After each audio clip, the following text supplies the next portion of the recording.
कोल्हापूर जिल्हा दूध उत्पादक अर्थात गोकुळशी संलग्न विविध कारणांमुळे अवसायनात काढाव्यात अशी मागणी झालेल्या 1108 दूध संस्थांची सुनावणी प्रक्रिया सहाय्यक निबंधक दुग्ध यांच्याकडे 7 एप्रिलपासून सुरू आहे।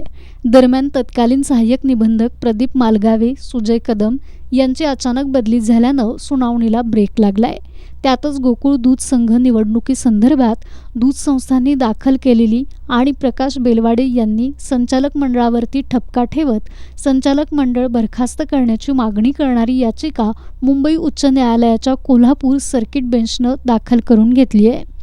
या पार्श्वभूमीवरती महाराष्ट्र शासनाकडून सहाय्यक निबंधकाकडे सुरू असलेल्या अवसायनाची मागणी झालेल्या संस्थांची स्थिती काय आहे याची माहिती प्रतिज्ञापत्राद्वारे दाखल करण्याचे आदेश सहाय्यक निबंधक कार्यालयाला दिले आहेत।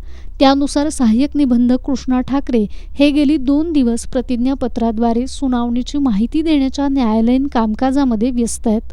त्यामुळे आज देखील संबंधित संस्थांची सुनावणी होऊ शकलेली नाही।